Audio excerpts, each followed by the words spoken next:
never play a tango. Wow. 5, 4, I have no idea. 3, Indy, 2, Indy. and your winner, ladies and gentlemen, the Olympian, Cody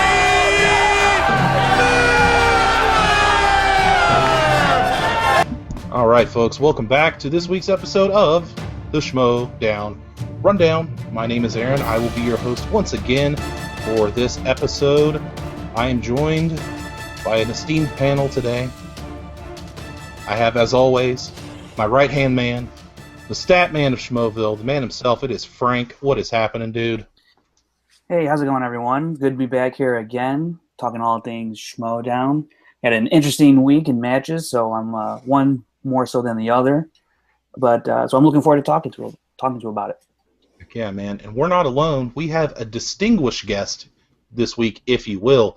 He is the question man. So if you got a problem with the question, you can kind of talk to him about it. It is Chris Skalicki. Sir, welcome. Thanks, guys. Glad to be here. I'm excited to talk to you guys about the Schmoedown and discuss a little bit about the questions and just have a good time. Right on. Hey, Chris, before we get going, man, I just want to ask you, like, how did you kind of get this gig, and how did you get hooked up with Christian and Mark? Like, give us a little background, if you don't mind. Yeah, I'll do a little cliff notes. A couple years ago, I guess it was 2014 when I discovered the Schmoes around April, May, I think, of that year.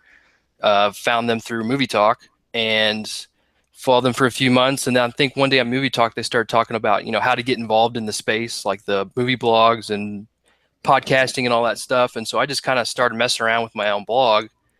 And one day I wrote an article about, this was before like the Avengers was announced as like the two movies. And I wrote an article about, I think they should, do this. There's just an opinion piece. And that same week, or same day that I posted it, Riley on the Schmoes Know posted an article about the same topic. And, I was still new to the fandom, but I knew they interacted with their fans.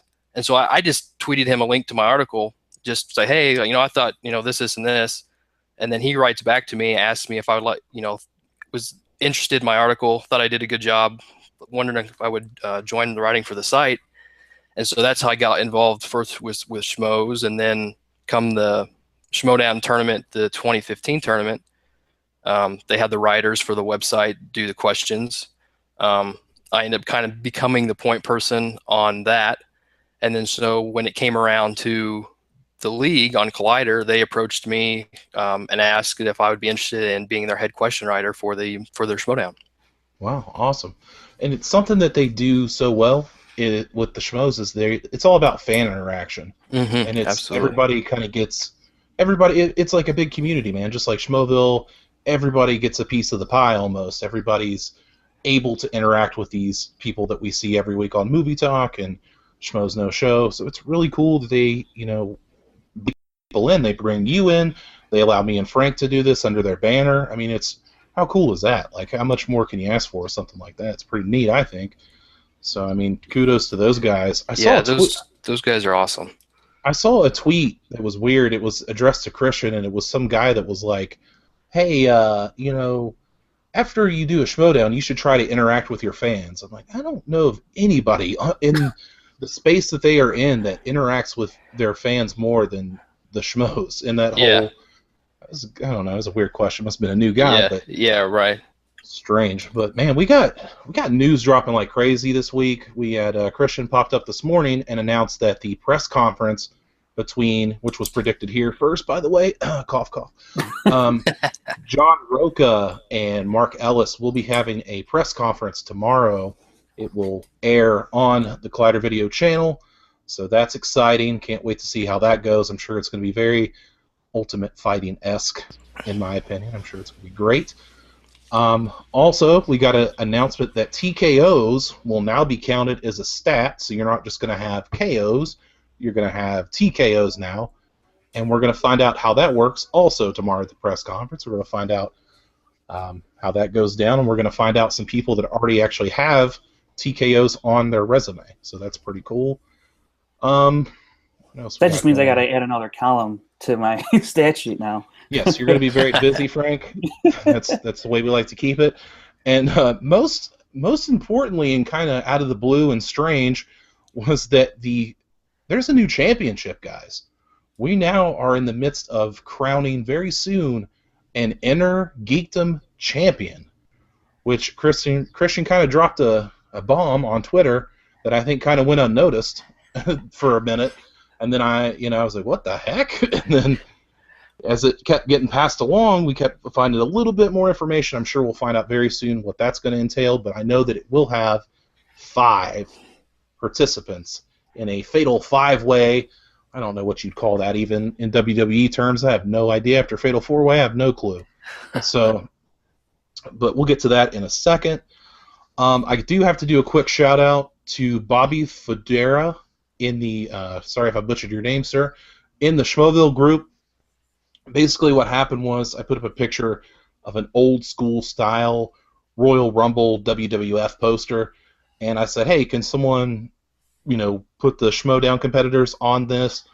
Because I'm a wrestling guy, Christian's a wrestling guy, can Knapsack, we get it." And he did it, man, and it was amazing. It was really cool. I hope you guys got a chance to see it. If not, definitely look it up. It's amazing, very cool. So it's like anything, I wouldn't say anything, but you ask for something in Schmoeville, and they kind of come up with it, and that's pretty awesome. Next time I might ask for like $20 or something, see if somebody can hook me up there. But we'll see how it goes. If someone wants to buy me back. That picture was that was pretty cool. I mean, I wasn't exactly sure how it would come out when you posted it first in the group, and I saw everyone's faces on top of all the wrestlers, and that was pretty impressive. And it wasn't like some sort of like cheap job that you can kind of see, from memes a week and all that stuff, just quick things people put together. This is pretty intricate, and I don't, not being a shirt, is that right? I believe they're just going to print it out and use it as a poster on the set for the Schmoedown, which, dude, that's amazing. Like, how cool is that? That's awesome. So, it's pretty dope. I mean, like I said, like if someone wants to, Schmoeville, hey, $20, Battlefield 1, I don't know. We'll see. Might out the hand. One thing I want to address real quick before we get into speculating the Inner Geekdom Championship contestants is, so I made a cardinal mistake this week, guys. It's like YouTube 101, if you're going to be on YouTube. I read the comments section, and oh man, you let it get to you? No, I didn't let it get to me, but like most of the comments that we get on our particular videos are positive. They're quite positive, or constructive, I should say. Some, and then I was reading it this week, and this one guy, man, like Frank, I don't know, I think you've interacted with this guy. I don't even remember his name, like I don't even want to know it, but like he takes a shit on us every week. And, he does, yeah.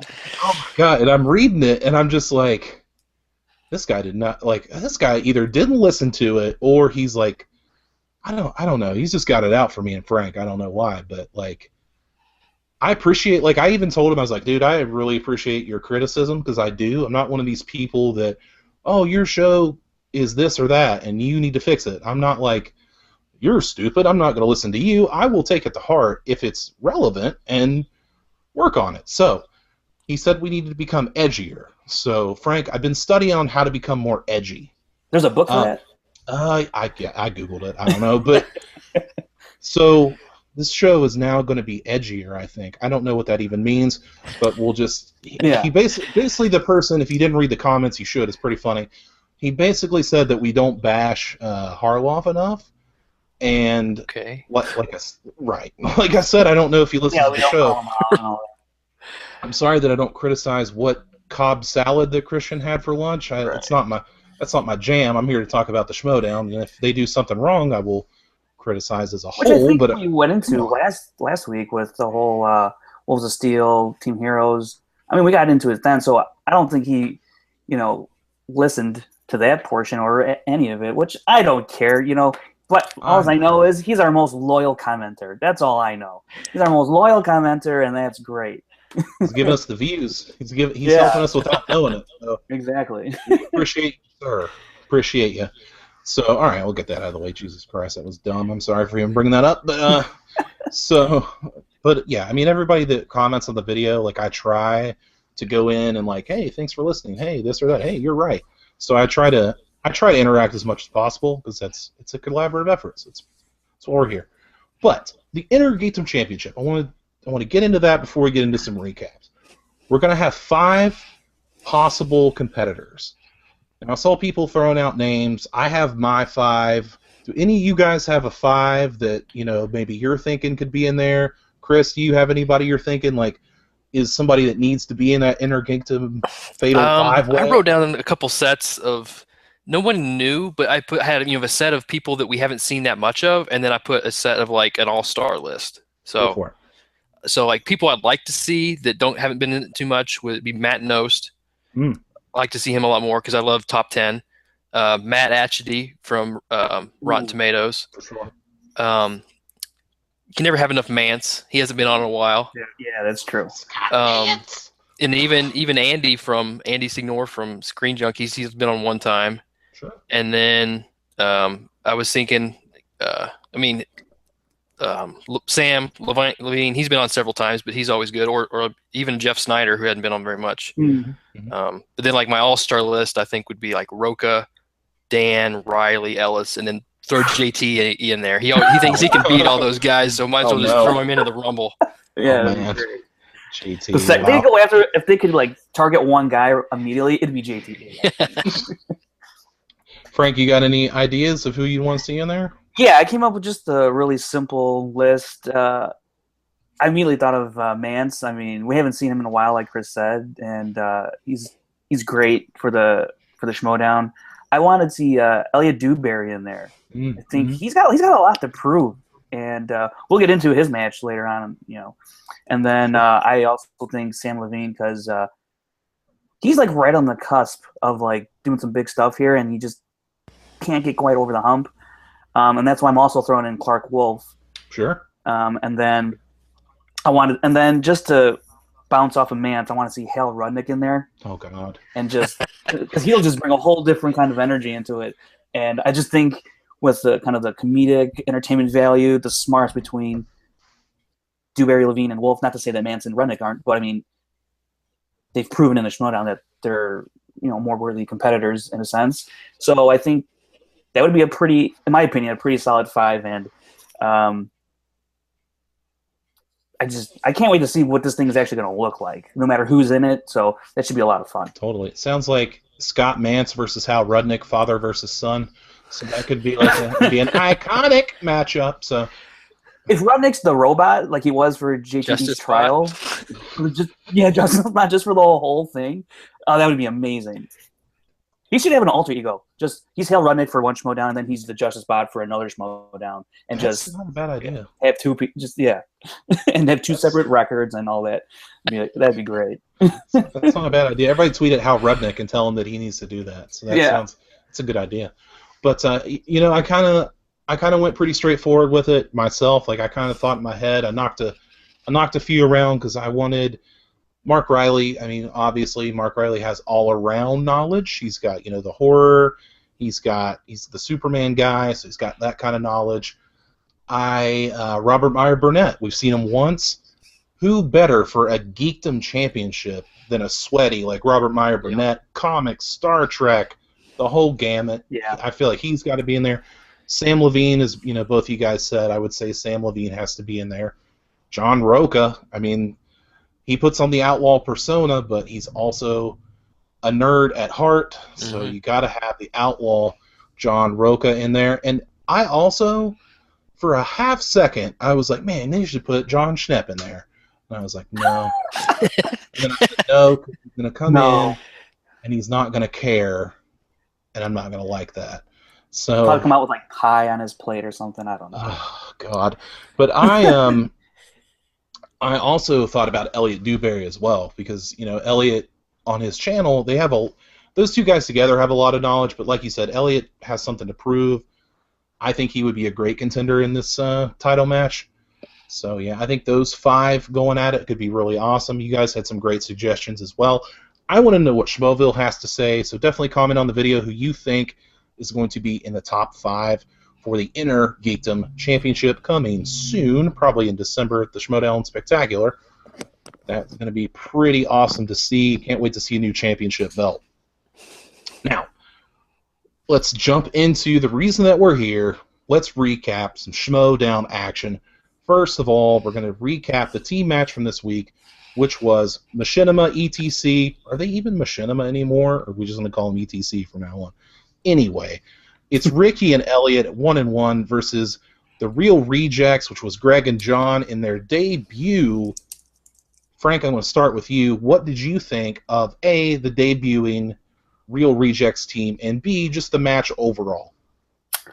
Overall, the match was, I think, a fairly average match. Nothing too crazy happened. Wasn't too high, too low. One thing that stood out to me for the Real Rejects, and I think maybe a lot of other people, was Greg. He really and asserted himself, especially being like the leader of his team, ahead of John. John didn't do too great in the individuals, and throughout the second round, it looked like Greg was the one coming up with majority of the answers. I can't say for certain. You don't know what you're hearing with the whispers, but it just came across that way. And then Ricky, once again, I didn't think he pulled his weight. He had a rough first round. He was only 1 of 3 in his individual questions. And Ricky was 1 of 4 overall. He got his 1-pointer wrong in the third round. And Elliot just shows me that he's really invested in the Schmoedown, and he has a lot of knowledge to put out there and to answer a lot of questions. And really, the thing I took away from this was more of an Elliot versus Greg match, or a prelude to one, because I want to see that happen in an individual Schmoedown. Elliot and Greg, I think that would make for a great match. They kind of got this little rivalry going on with subscriber count and whatnot, and taking control of people's channels and stuff like that. Dude. So, which is great, and I would hope that Christian kind of exploits that little storyline that's starting to develop with these two teams. Chris? Yeah, I agree. Well, first of all, coming into the match, I wasn't really sure what to expect. I mean, we've seen Ricky and Elliot before.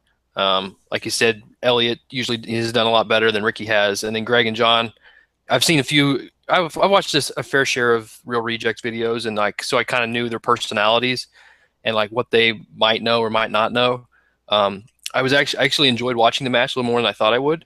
And I was impressed with Greg's ability to come in there, and he actually was pretty confident.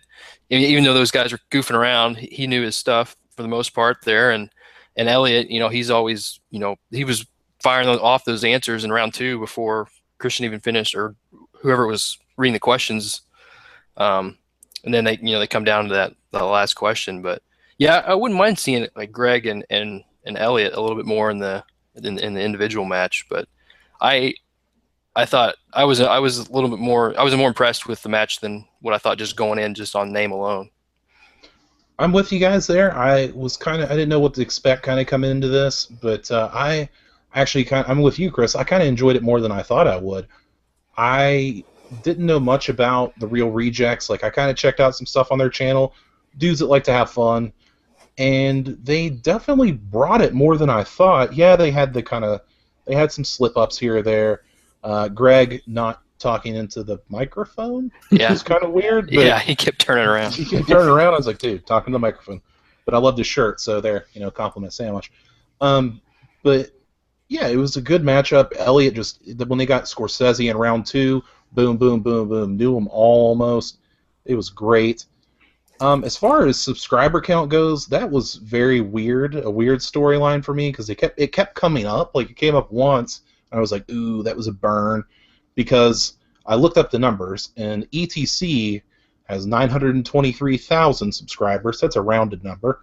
And Real Rejects has 446,000. So almost double for ETC, which I guess that's something you want to rub in their face, but I don't know. It seemed like kind of a dick move, to be honest, but it was I thought it was kind of weird to bring that up.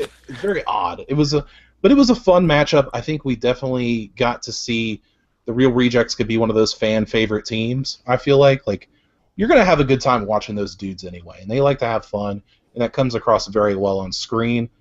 The ETC seemed like a team that was more on a mission.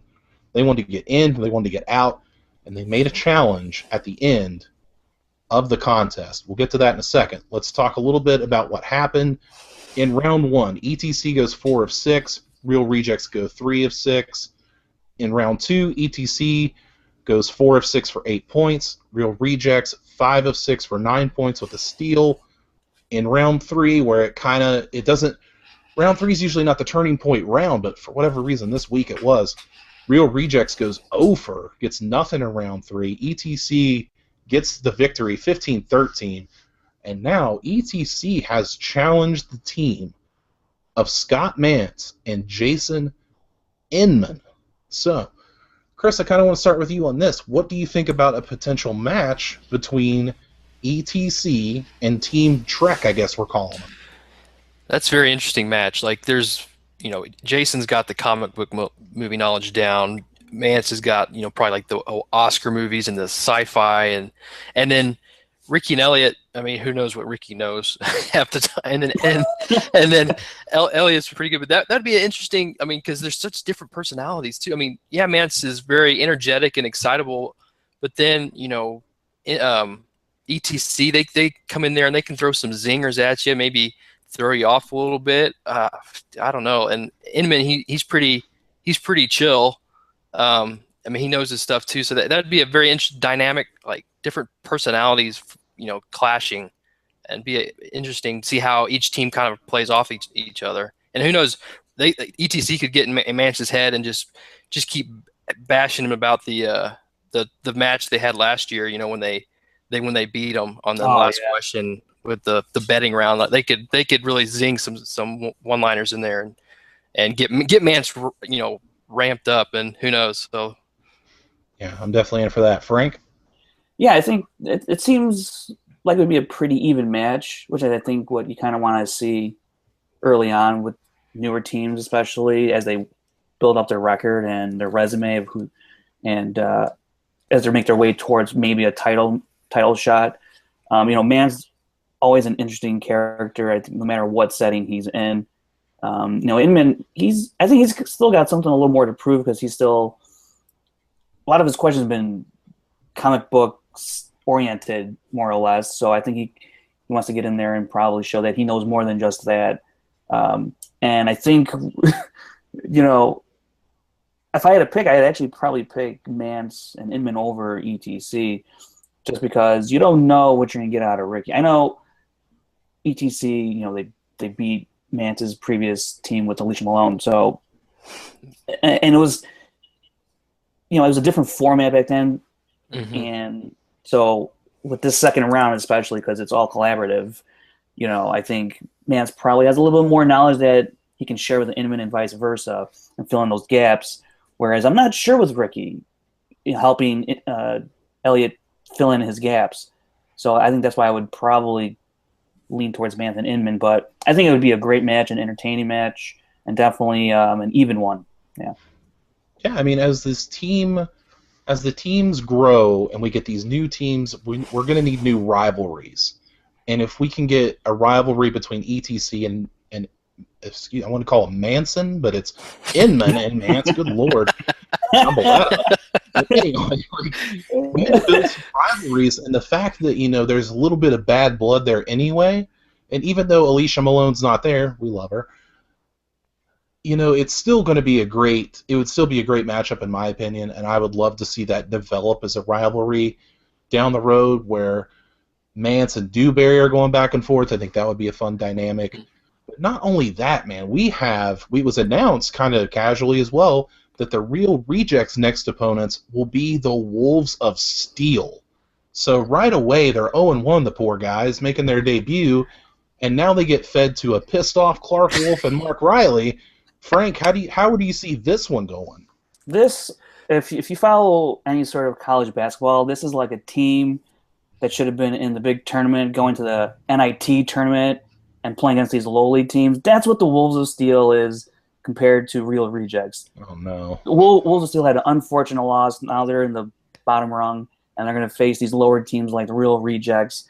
And I think it's going to be just, I'll be forever just, I'm at a loss of words because this second round, the wheel is just screwing up my plans for how things should go. If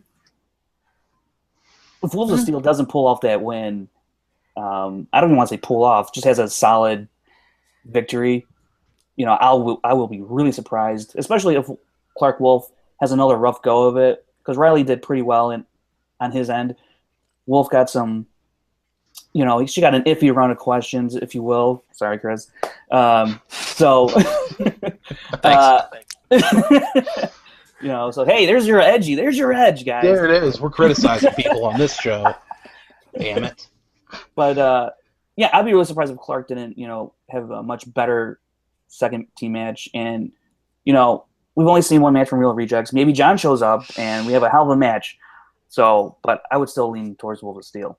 Fair enough. Chris, how do you see it going down? Yeah, I agree. Wolves of Steel, they're going to be on a mission. They know they're good. Everyone knows that they know their stuff. They want redemption, and Real Rejects is just in the way, on the path to that redemption. And I think that second round too now, even though it was set up that way in their match where they can collaborate, they're going to really, I think, focus in and make sure they agree on their answers and go in there strong, because they're going to be focused. And I think Real Rejects, they're very laid back, and even though they performed fairly well in their first match, I think the focus and the determination of Wolves of Steel is going to put them through to the next match with a win. I tend to agree with both of you. As much as I like the Real Rejects now, like I'm on their side, like they've brought me over.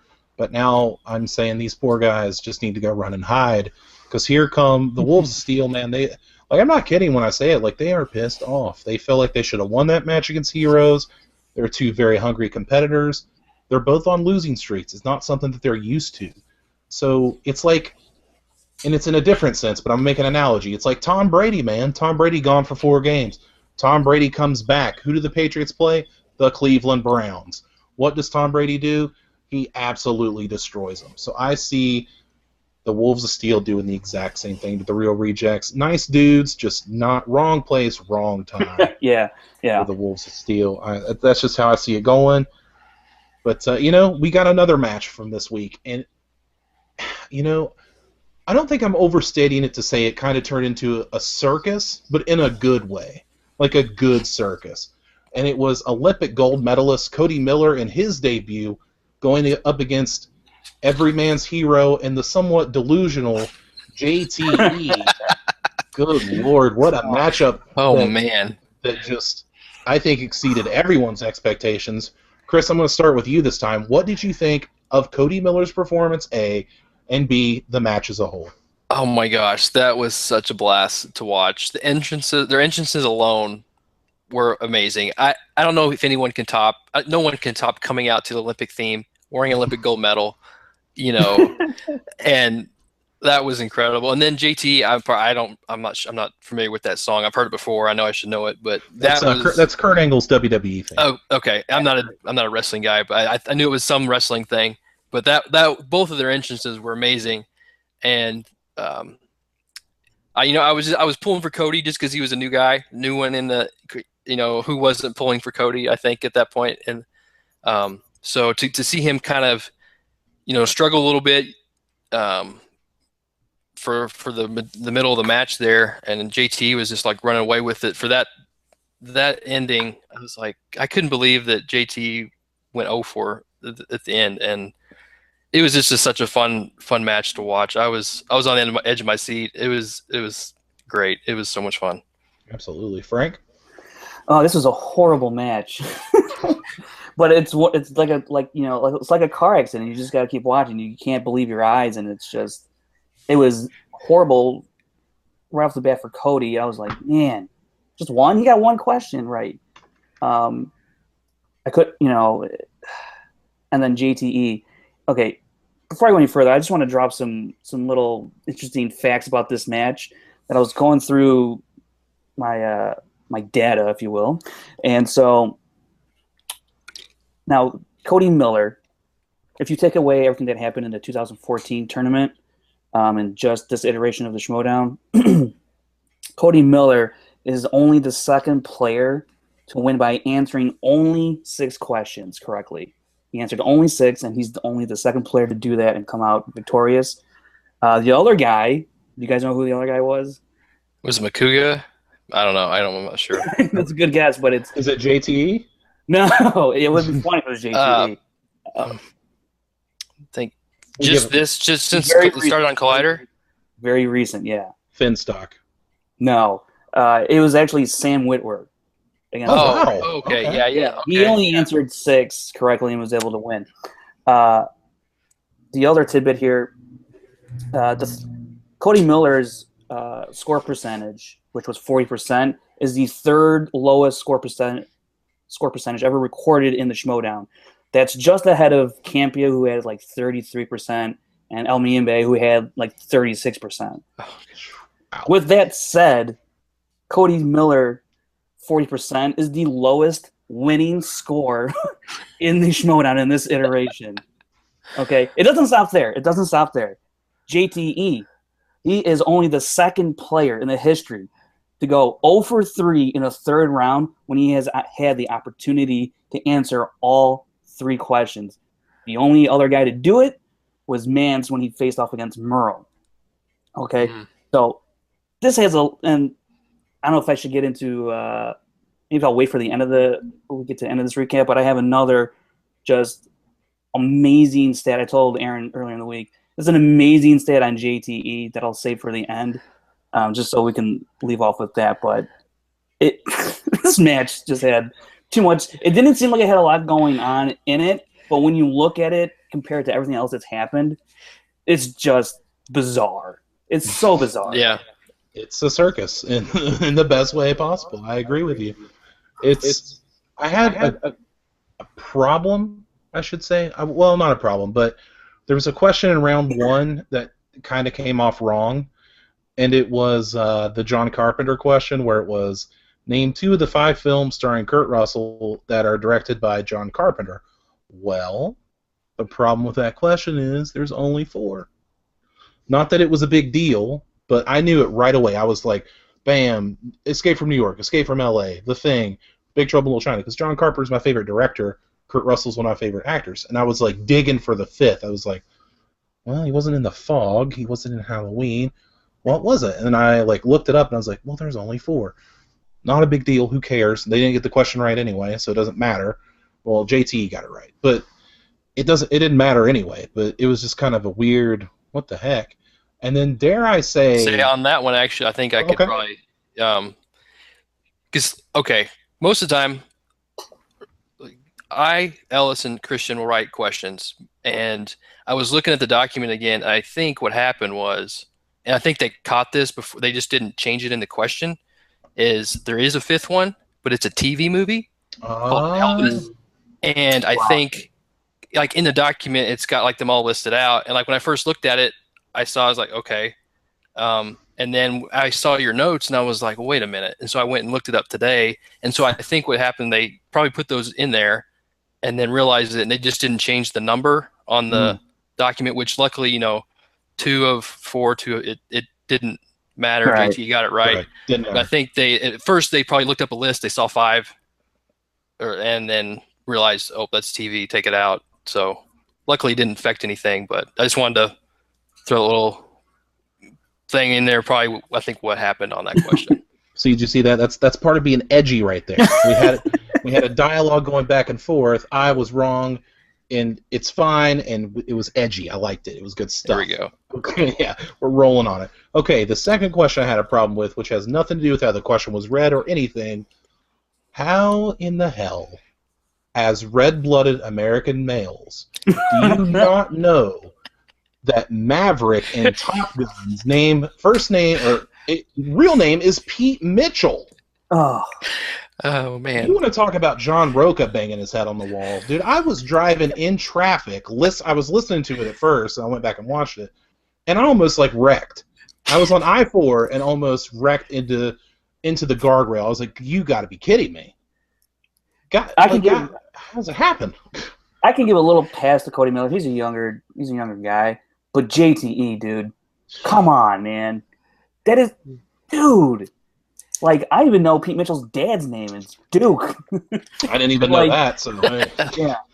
And the only name that wasn't actually a name in the movie, I think was, well, I don't know if Sam Wells was a character's name, but like Nick Bradshaw is Goose, Tom Kazansky is Iceman.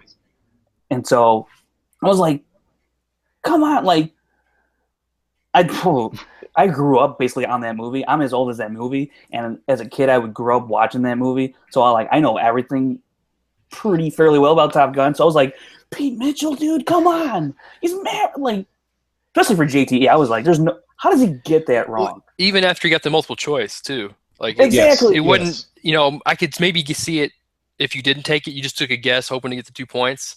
But then when you hear the multiple choice, I'm not up there under the lights and everything, but you hear that name and you would think that would be the click moment. It's like, that's it, but evidently not. I could not believe it. Like, I'm sitting there, like, I'm having a freak out. My wife is like, "What is happening? What is going on?" I was like, that's like you missing a Disney question. Like, it just doesn't make sense. Like, the world is upside down. How do you not know that that Maverick is Pete Mitchell? Wow, I almost slipped up there. Yeah. It's just unbelievable. It's like not knowing Indiana Jones is Harrison Ford. Like, it just doesn't make any sense. Yeah. It's completely mind-boggling. I would love to have seen the crowd cam at that point, just seeing everybody just banging their head against the wall and yelling. And... Oh, for sure. Sure. Wait a second. You, sir, may have a great idea. Okay, so we have the RB3 cam. We got amazing. That now. Yes, amazing. What if they had a Schmoedown fan cam? Like a peanut gallery cam? Oh my gosh. It would just be Makuga, I think, wouldn't it be? Just Makuga? Well, Makuga and then Ellis has been back there, Roka banging his head. There's several back there, depending on the matches. But oh my god. See, look, we're coming up with ideas on the fly here. Yeah. Chris Galinki, kids. That's like, come on. That's amazing. That's good stuff. All right. But let's get back to the actual match itself. And so Cody Miller, at one point, guys, is down 8-1. Like, it's over. Like, just let's go ahead and just finish out the questions. It's a done deal. Yeah, I felt bad for him, man. Like, yeah. And you could tell, like, he was just right there, some of those, and then, yeah. Well, anybody that had the idea that, well, Cody Miller's just coming in here, they're going to let him win. At that point, no way, man. Like, it was looking pretty bad. But through the grace of gold medals, if you will, Cody Miller, JTE goes over in round 3. Cody Miller gets them all. The Judge Doom question, Christopher Lloyd, great question, great answer, great recall on that. Second Christopher Lloyd answer, I liked it. Cody Miller pulls the incredible, I'll even call it an upset, even though JTE has a losing record at this point. But to come back and beat JTE 12-9, how impressive is that, guys? Like, Frank, what did you think about the ending? Jeez, JTE, man. This ending, I thought the third round questions for Cody Miller, he got some good luck because those weren't terribly hard questions. I mean, I think the Polar Express question was in there, if I remember correctly. Mm-hmm. Yep. So I mean, and then the Roger Rabbit. I thought those were fairly easy questions, but it's still no excuse for JTE to blow that. I mean, he only had to answer a 3-pointer just to even tie it, not to lose, and all he had to answer was a 1-pointer and a 5, or just a 5-pointer rather, just to win it. That's all he needed was a 5-pointer, the 1 and 3, whatever. All he needed was the 5 to win, and he couldn't even pull that off, which is just mind-boggling because I guess I'll get into this amazing stat with JTE because go for it. It was a 30-30 rise and fall for JTE. They need to change that title to Rise and Plummet. Let me tell you something. So JTE, he won the first round and he won the second round. Now, when the winner of the Schmoedown, they win the first round 60% of the time. And then they win the second round nearly 67% of the time. So when you are leading going into the third round and you're ahead, who's ahead wins almost 85% of the time. Wow. JTE decided not to live up to that statistic. What else is new? The poor guy. It was, I mean, like, I think, and I can't remember the exact number. It's like when you're down, if you're not leading the second, it's like there's like a 10% chance you can win.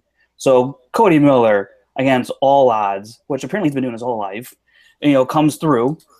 But here's a really crazy thing that I found out about JTE, because JTE gave a pretty big lead. It was a 6-point lead going into that third round, okay? And so I go, well, I wonder if that's like the biggest lead blown in Schmoedown. So I'm going back and looking through all these numbers. I'm like, okay, I'm seeing something a little funny here regarding JTE. So here's what happened. There's only been 5 people who have lost the match after leading 2 rounds. 5 people. The first one was in the 2014 tournament, which actually involved JTE against Ellis. Ellis was ahead 10-7 going into that betting round in the third round and ended up losing because of a betting mishap with Ellis and all that. JTE won. Ellis lost. That's the first guy. The second time it ever happened was the Roka Mance match, the first one that ever happened. Roka had a 2-point lead and ended up losing, obviously, the infamous Bestman incident. That's 2 people who lost after leading 2 rounds. There's 3 more people. And would you believe me if I told you those other 3 people are JTE? The other 3 people. Okay, this first time he did it, it was the rematch against Ellis. JTE was leading by 1 going into the third round. Obviously, it tied at the end of the third. He lost in sudden death. Still blew it. His second one was to Makuga. He was leading by 4, and he blew that, where Makuga won 15-13.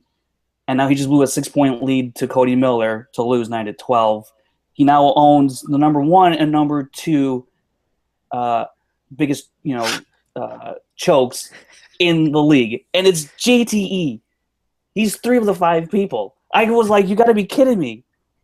You got to be kidding me. Oh, man. Man, you hear the numbers, and those are his last 3 matches. Wow. His last 3. Gosh. Have all done it.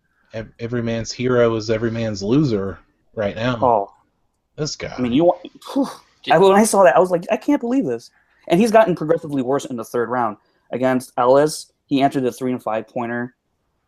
And then against Makuga, he only answered the 3-pointer. And now this one, he didn't answer any. So I don't know what is going on. I mean, it must be the worst run of luck in the entire history of luck, because I have no idea how to explain this. Guys, watching that third. Oh, sorry. No, go ahead. Watching that third round of this match was like watching the 2012 National League Division Series with the Nationals and the Cardinals. I'm a big Cardinals fan. The Nationals blew a 6-run lead, and the Cardinals scored like 4 runs in the 9th to go on. It's like how do you blow an 8-point lead, and then what? Then it was like a 5 or 6-point lead, I guess, going into the last round. Oh yeah. Oh man. Yeah, it's this is like the greatest stat I've ever pulled out of here. I think personally. I mean, he had all the odds. I mean, he had an 85% chance of winning, and then all of a sudden he's like, you know what? I'm going to blow this. Ladies and gentlemen, Frank the stat man. Right? Yes. Just good Lord, come on. That was incredible. Get out of here with that. Jeez. Also one more. Okay, yeah, sure. Go for it. This is the first match in the entire history where both players have asked for multiple choice on every question in the second round. Oh, wow, I didn't even pick up on that, but yeah, I guess you're right. Yeah, that's right, yeah. First time it's ever happened. That actually kind of plays into something I wanted to say real quick, and then we'll get out of it. And Chris, I'm not saying this just because you're here. I swear to God, I'm not kissing your ass. But, this was a match that I felt basically, the questions were balanced, man. They were so balanced. Yeah, you had a couple layups.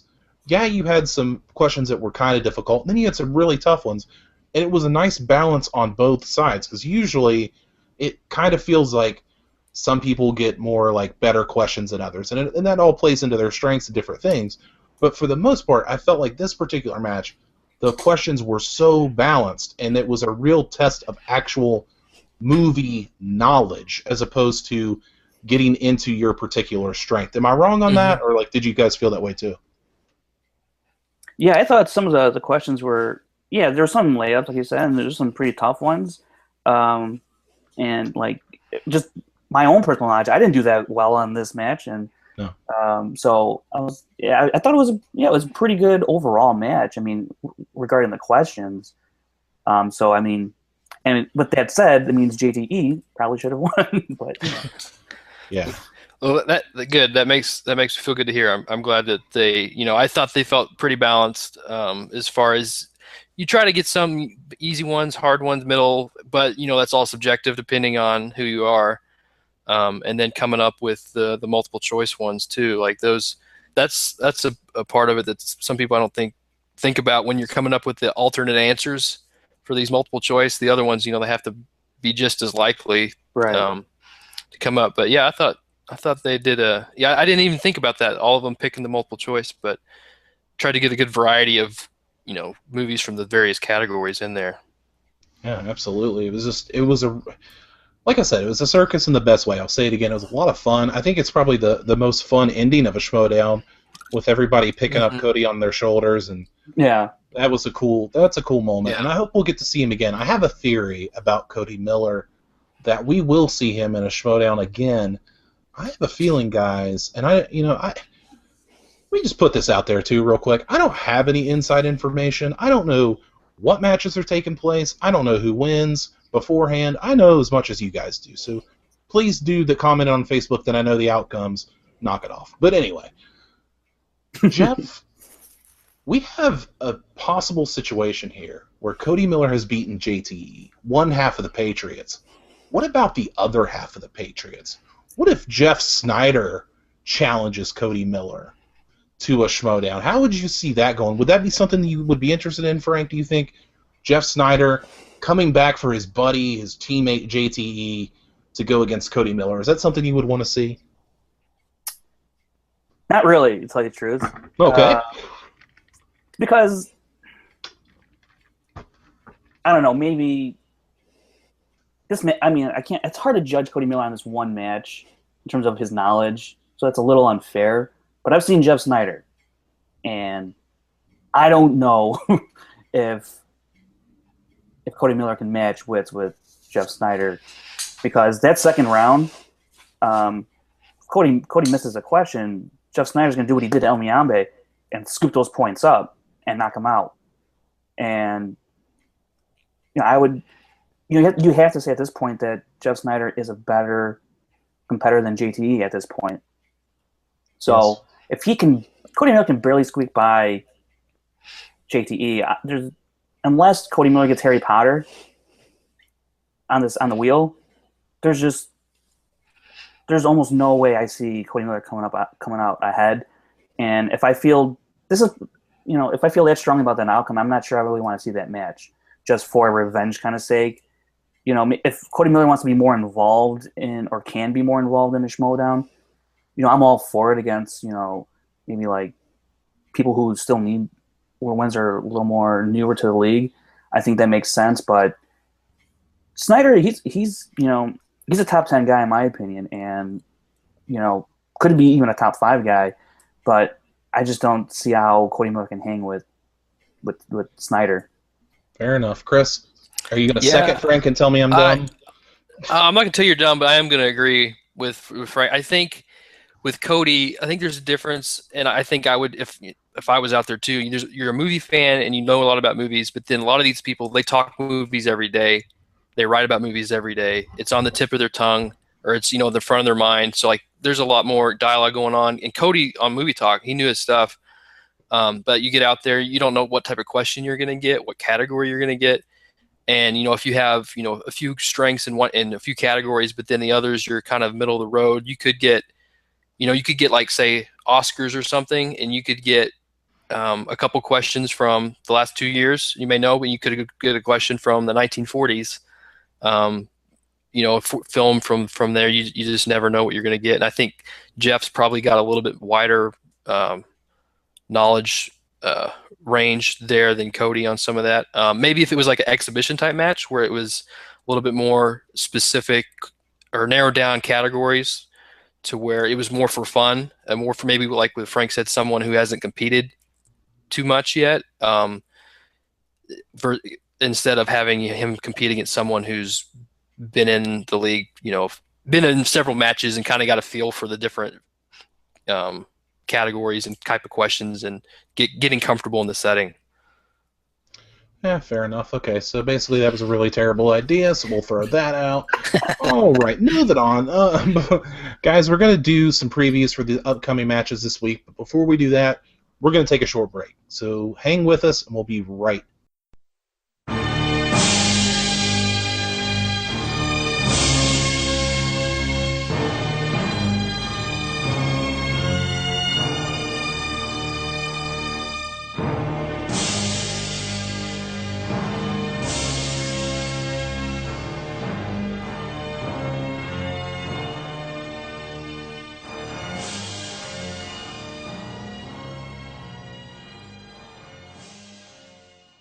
Welcome back, guys. A little break there. Appreciate everyone sticking with it. We're going to get into the previews this week. First up is this week's team match, which will be the debuting Wanger Team of RB3 and Copster versus 6 Degrees of Feature Film, with Brianne Chandler and Stacey Howard also making their debut.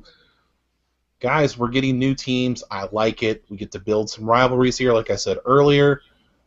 Frank, I'm going to start with you. What do you have on these new teams? What can we expect from these two? I was really excited to hear that Cops and RB3 are going to be a team, the Wangers. So, because I like RB3 a lot, and I don't even know the dude or barely see the guy, which is kind of weird. But so going back, I was looking at like how would they mesh together, Cops and RB3. So I kind of went back and did a little tiny research, just kind of get maybe a feel. But the one thing that I'm looking forward to RB3 is he's more of a student of film. I mean, if you listen or watch the last live show, Christian asked RB3 how many Kubrick movies have you seen? He's like, all of them. I'm like, that's how like in tune this guy is about learning about film. Whereas I think Copster, he does a lot of Blu-ray reviews and sees a lot of more current, newer movies. So I think blending with RB3's history of film and Copster's maybe more newer titles that he's aware of and knows and has seen these movies, I think that could really come together. The RB3, he's probably going to be very strong on James Cameron films, David Fincher films, and Christopher Nolan films. Those are some of his main directors that he likes to look to. I think Copster, he's kind of got that sketch comedy kind of feel to him. So I think, in the comedy genre, Copster could probably do pretty well. And I think he's a big fan of Tarantino films, so that could be another strong point for him. And then looking at the 6 Degrees, those women, I don't know a lot about them, but I was going through some of their videos that are on YouTube, and there was one video that they actually had Sasha Pearl Raver on. It was their movie Pillow Fights video, which is their favorite decade of film, if they were forced to watch one decade of film. And Brianne said 90s and Stacey said 80s. So if you get that on the wheel and they fall on that, I mean, maybe the Wangers are in trouble because those are their favorite decades. I'm assuming they know a lot about those movies in those decades. So that's kind of all I got for 6 Degrees, but they seem fairly knowledgeable. I mean, they talk about a lot of different movies on their channel that I've seen. So, whether it's Spielberg or, I think some Marvel films. So I think they're probably very well-rounded, maybe a little more well-rounded than the Wangers. And that's why I would actually pick 6 Degrees over the Wangers. It's a weird kind of prediction because I know more about the Wangers than I do about 6 Degrees, but I think that's why I'm making my prediction. So there you have it. One vote for 6 Degrees. Chris, how you see it going? That's close. I think I'm gonna go with Frank on 6 Degrees over Team Wangers. I've had the pleasure of meeting all of them. I actually guested on the 6 Degrees podcast a few months ago with Brianne and Stacey. I've gotten to know them during things with the Schmoes and just online stuff.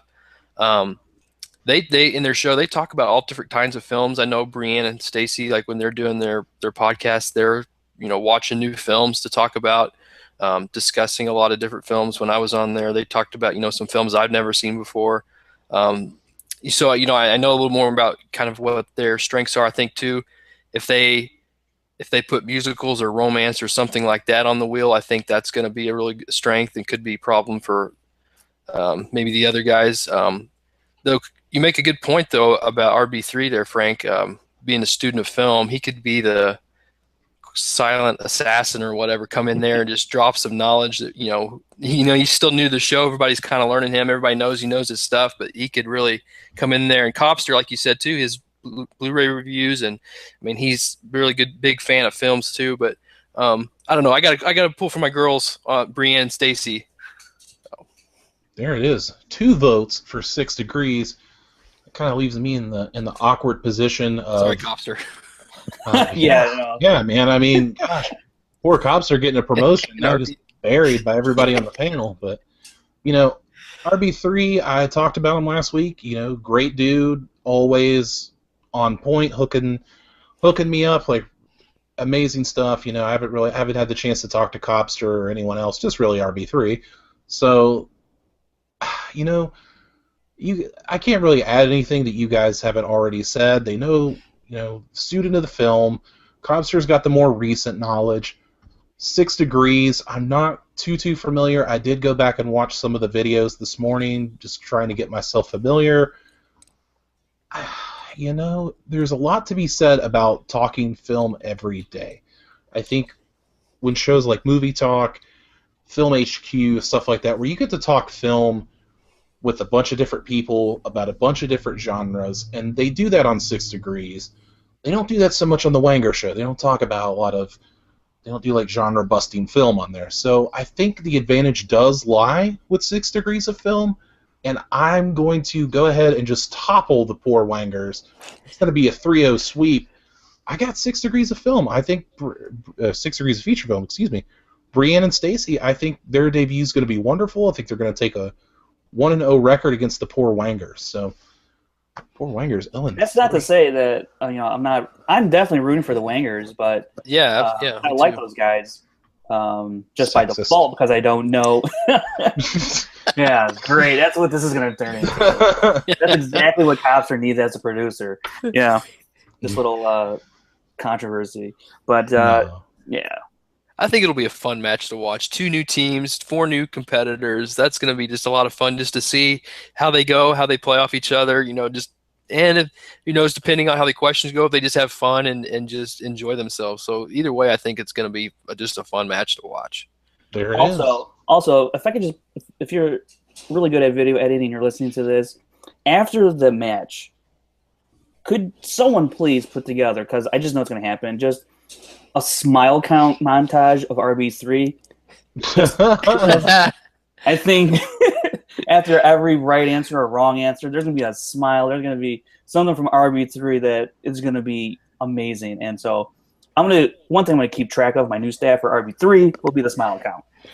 That guy has gone from like intern off camera to like the fan favorite. Like this guy just seems like the nicest dude. All you want to do is hug RB3. Like, I can't imagine him getting mad. Like, who gets mad at RB3? Look at this dude. Like, he's the best. Oh my gosh, what a great guy. And then we're sitting here saying he's going to lose, all 3 of us. God, I know, yeah. Man, like I want RB3 to win. Can RB3 win too? Like, not Copster though. Just well, but it's crazy to think too. Interns now are in the Schmoedown, or one was a previous intern, now producer, and RB3, So I think that's a pretty cool thing that's happening. Fans, because they were both fans obviously before they came to the Schmoes. So I think that's pretty cool that they're a team and can have that opportunity. One day, Frank, it's going to be Team Schmoedown Rundown. And we're going to go run down some teams in the Schmoedown ourselves. I see it coming. I'm predicting it right now. I'll probably pull a Ricky or something like. Hey, all I'm saying is if I have to take over, I can. If it has to be singles, that's fine. John Campia, what's up, buddy? That's all I'm saying. Hey, we win on Star Wars. I'm taking it. Okay, you can take it, and I'll just kind of hang out, and then just be like, I love Star Wars, but I'm not well versed in Star Wars trivia. I would get smoked. So, but anyway, back to the Schmoedown matches that are actually happening, gentlemen. It is the ultimate Schmoedown tournament final. The moment we've been waiting for. We have arrived. This week it goes down. Press conference tomorrow. It is the outlaw John Rocha at 4-1 versus Mark Baby Carrots Ellis at 4-1. Also, the winner to challenge Dan Murrell in the Schmoedown Spectacular for the ultimate prize in this game that we talk about, the Movie Trivia Schmoedown Championship match. I've read the polls. I've gone back and watched all of their matches. John Rocha currently favored 52% of the vote, which means that Schmoeville is nearly split. I'm not surprised. Amazing stuff. Chris, I'm going to start with you. Let's not do predictions yet, but just let's not pick a winner. But Chris, tell me your thoughts going into John Rocha v. Mark Ellis, Dawn of Schmoedown Justice, or whatever they're going to call it. How do you see it going? Gosh, that's tough, man, because like you said, Roka is on such a roll right now, and he wants that belt. And Mark, he knows his stuff, and he's just there to play. He just brings his game every time.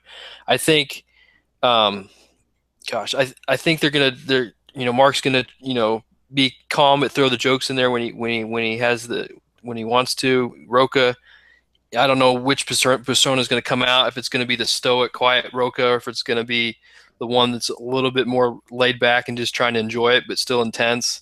They both have, a lot of the same strengths. Like, it's just going to come down to the wheel, I think, like most matches. I know that's old hat to say that all the time, but I really think it's going to come down to that luck of the wheel and just the momentum, if someone gets a steal or not. I have a feeling it's probably going to come down to the last question again. I have no idea. But with Roka, it's been the last question, I think, every match he's been in. But it's going to be a heated match. Yeah. Frank, what do you think? Yeah, this is going to be a real close one. A lot of these guys, I'm looking through how they perform through each round, and they're very, very similar. There's not a lot of difference in their game. I'm looking at the one edge that I'm going to give to Roka is going to be in round one. I'm looking at Ellis's numbers, and through his past 3 matches, he's only averaging 3 points, which is 3 questions right. That's 50%. And you take a look at Roka, he's averaging a little more than 4. He's gone 5-5 in his past 2 matches against Ryan Harloff, and he only had 50% against the Mans 2 rematch. If Roka has another strong first round, he can take I think he will come out of this with a 1 or 2 point lead, which could be very, very interesting going forward, because these second rounds between both of them, they perform nearly the same, and it's going to be hard to judge going with. They have the wager round, they have the speed round, and then they get to the final round, which is the third round that we know, with the 1 and 3 and 5 point question. So the real question I have is that wager round, because I think that's going to determine how aggressive each player will be in the speed round, answering, I think it's the 5 questions there. Mm-hmm. So if someone gets a big lead with that wager round, they may, sit back a little bit and wait for like a cupcake and then take advantage of it when they can. So, someone might have to be more aggressive than they would like to be in that. And that could be a very dangerous situation to be in, because you get to that third round, they perform nearly the same at the same rate. So, that first round and the wager round, I think, are going to be deciding factors in this match. Man, I don't think you could pick the better final, honestly. I'm hyped, man. I'm hyped for this match. I'm ready for it. I need it. We know John Rocha is on an absolute tear right now. Riley, Mance, Harloff, Makuga, knocked them all down. Most points in a single Schmoedown with 21. But, and I think we're forgetting this as a whole, as a community, even in Schmoeville, Mark Ellis is no slouch. He's on a streak of his own. He's beat Sam Levine. He's beat Makuga. He's beaten JT, which now doesn't look that great, but back then it was pretty cool. Let me pose this question to you guys, and Chris, I want your answer first. Is Mark Ellis underrated going into this match? Are we selling Ellis short, you think? It's a good question. I don't want to. Yeah, I was thinking. I don't want to say that he's underrated or that. I think because sometimes people see him as the, I don't know, for lack of a better term, the funny guy on the team. Like, but he knows. He really knows his stuff, and I think because Roka is so intense, that maybe that kind of overshadows. Like when you're looking at this matchup, maybe or any other matchup. With Ellis, he just comes in there and takes care of business, and I understand when people would say underrated. I don't know if I would label it that. I don't even know what I would call it really. I mean, he's just a solid competitor, has a wide variety of knowledge. I've chatted Schmoedown stuff with him in the past, and it's just very impressive on what he knows and what he's able to pull out. Yeah. Frank, what do you think? I think the word for Ellis would be he's been undersold. Okay. And what I mean by that is we know that he's good, but we just he's there, like you said before, like he's there, he's there to play, but there's no over the top, theatrics from him, and he knows his stuff. And sometimes, I thought early on, this is in the very, very beginning when this started up again. Harloff, when he came out his initial rankings, didn't even have Ellis in the top 10.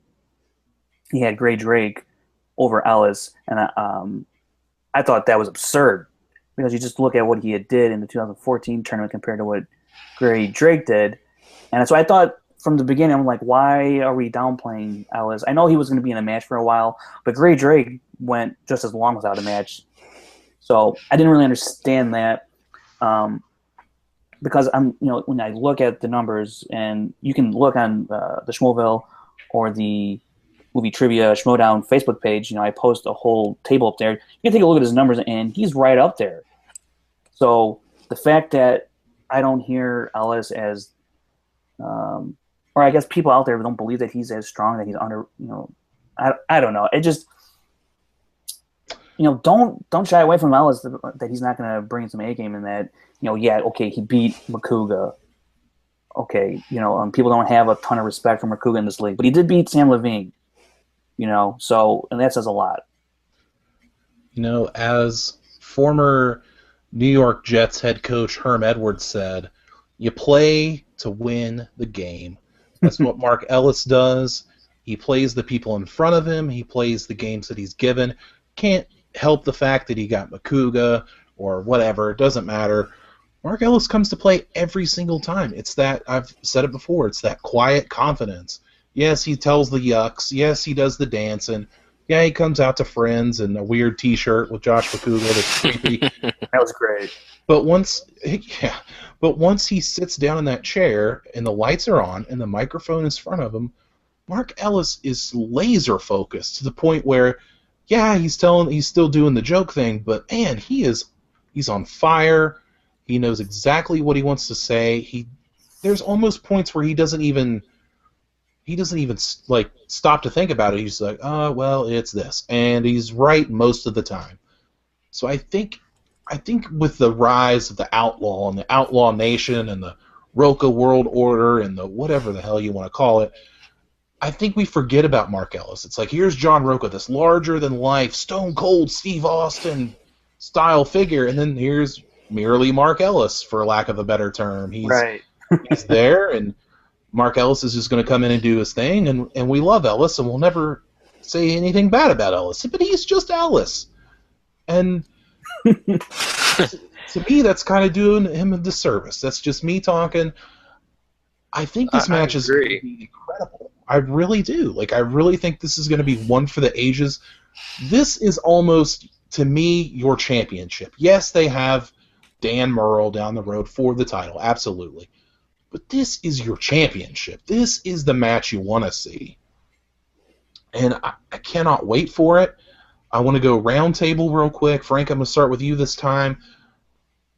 John Rocha, Mark Ellis, who is the champion? Who's going to win this Grand Prix, if you will? Who's going to come out on top? So what I did, I kind of went through I sort of did like a mock kind of match, and I kind of scored it how I think it might turn out, And I'm going to just throw this out real quick to you guys. I'm going to set the over-under at 39. Now, would you take the over or would you take the under on 39? Chris, I'll let you go first. I got to think about it for a second. On total points? Yeah, total points. 39. Ooh.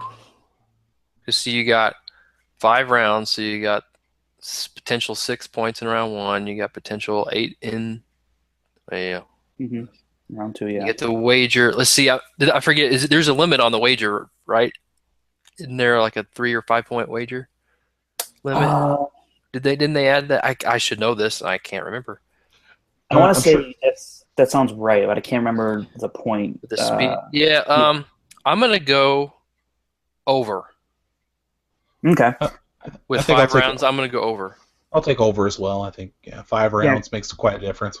Because the way I ended up scoring it, here's my final score prediction: will be Ellis 19, Roka 23. I think. Oh, wow. I think it's gonna, because I think, as I said before, that wager round is gonna determine a lot. Roka, I think, if I'm judging it, there's a lot going on in terms of what's gonna happen between that wager round and the speed round. And I think Roka is going to have faster recall in the speed round because I've seen him answer questions, and he's had tremendous recall in, I would say, at least half of his questions he's ever been asked. And Ellis, I don't know if he's just being a little cautious with giving his answers because he sits there and he thinks about it. He does sometimes go fire him off right away, but more often than not, I see him kind of like sit back and think about it and then give the answer. And that's why we give Roka the edge in the speed round, and I think ultimately he'll come out the winner, 23-19. Oh wow, okay. Well, Chris, I mean, who do you got in this? You don't have to give me a point total, but who do you got in this? That's interesting that you say that, Frank. I was actually about the speed round. I was actually thinking the exact opposite. I was thinking Ellis maybe a little more quicker on the draw than Roka. Roka usually sits there and think. Or that's the way I've seen it too. But I guess when you're in the speed round, you don't have the time to do that, so it could go either way.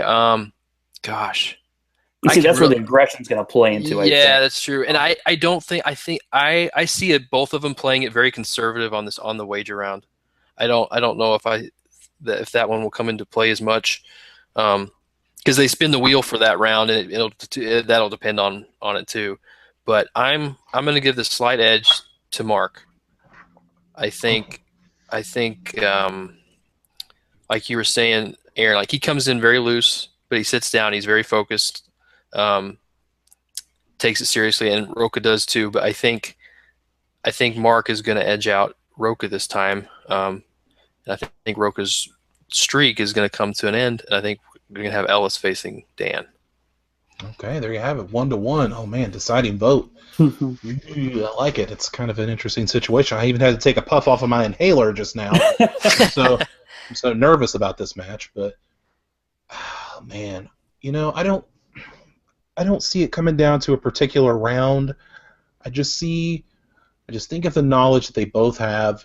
Roka, so diverse. Westerns, he can nail comic book movies. Disney's got it all. Ellis as well, man. 80s, 90s. He's weak in animation, though. Well, it's always the first question. But that's fair. But, I just, for some reason, and I don't know why, and I'll probably flip-flop 20 times before now and then, I have to go with Mark Ellis. I have a feeling that the Roka train is going off the rails right here. And it's Mark Ellis's time to ascend to that top tier and get that title shot. I have a feeling. Can't help it. Baby Carrots Nation. I can't fault for going one way or the other. I just it's gonna be too close. It's gonna be too close, and man, I can't wait to see this. Yeah, this is gonna be awesome to watch. I mean, there's a lot of matches where, not a lot, but it's a fair few that there's usually someone I'm pulling for, kind of more one way or the other. But this one, like, I wish both of them could win because I love both of those guys, and they've been on both some great streaks, and they're great competitors, and I want to see them go on. But I think Mark's gonna to beat him out this time, but we'll see. Hey, Chris, did you do a bracket? No. No, well, because I actually had Roka Ellis in my final. I don't know if Aaron, if you had Roka Ellis in your. Hell no. No, I did not. So, but I actually picked Ellis to win it too in my bracket. Okay. Not Roka, but the way things have played out, I've hopped onto that Roka train. Man, the fact that we're talking about it this in depth and we flip flop so much just tells you how great of a match this is going to be. Yeah. It's Rocky, Apollo, Creed. It's Austin versus Bret Hart. God, Patriots, Seahawks. I don't know. Throw in whatever thing you want. You're a hockey fan. It's the Red Wings and the Penguins, I guess. I don't know. I don't watch hockey, but it's kind of everything you want it to be. It's the best possible match we could have, I think, in the tournament. How it plays out, I don't know. Like I said, I'm going to flip-flop 20 times, but I cannot wait. It goes down this Friday. Dude, I cannot wait to rush home, pop up some popcorn. Might be a two-corner, as Mark Ellis would say. And I'm going to sit there with a giant beer and watch this matchup, and I cannot wait. And hopefully, fingers crossed, we will get to talk to either Mark Ellis or John Rocha. Hopefully we can talk to the winner on next week's show. Fingers crossed for that. So and if you haven't heard our last episode with Roka, he says some stuff concerning Ellis, and if you haven't listened to it, go back and listen to it because that was a pretty good stuff that Roka gave us on last episode. Yeah, he absolutely did. He was a great dude to talk to, and hopefully we could talk to him again. Yeah, definitely go. Yeah, thank you, Frank. Go back and check out the last episode. Give it a thumbs up on the channel. We'd really appreciate that. So we've got 2-1 Ellis here. For the majority, the Schmoedown rundown side of it, we're taking Mark Baby Carrots Ellis. Who do you think will win? Let us know in the comments below. Let us know on Twitter. That's fine too. We want to know. We want to hear from you. If you guys like this podcast, give it a thumbs up. Share it with your friends. Tell people about it. Comment. I personally try to respond to everybody. Frank, I know you get on there and respond to people. Yeah. It's a collaborative effort. We want everybody's input, good or bad. Like I said, I don't care. I want your input. I'm not selfish enough or conceited enough to think that everything we do on here is amazing. So I'm not that type of guy. But before we get out of here, I want to go round table. Chris, I want to start with you. Where can you be found online if people want to get a hold of you? If you want to give that information, feel free. Yeah, you can find me on Twitter at Schlick51. That's SCHLICK 51. So, yep, I'm just on Twitter. There you go. Frank. Yep, I'm at FrankieJ29. I've been posting some stats there that I was posting in Schmoeville, or the movie trivia page, too. I started posting stats on my Twitter page now, and I'll still be posting in Schmoeville as well, so you can find me in there. Boom, I love it. You can find me on Twitter at ATTitanium. You can chat with me about the Schmoedown, sports, Batman. Just don't talk to me about politics because I don't care. And, you'll see me posting in the Schmoeville page a lot. Just, do me a solid if you would. Give this video a thumbs up. Comment. I've said it before. Like. Subscribe to the SK Podcast channel. You get the Wanger Show. You get the Schmoeville Podcast. Don't forget to subscribe on iTunes as well. Leave a comment, thumbs up, thumbs down. We love that kind of stuff. We want to hear from you. We want to keep this thing going, so we need your input. I appreciate it. We're going to get out of here. We're too jacked up to continue talking about all these amazing Schmoedown matches we have on the horizon. So we are out of here. We will catch you next week with hopefully the winner of John Rocha and Mark Ellis. Catch you next week.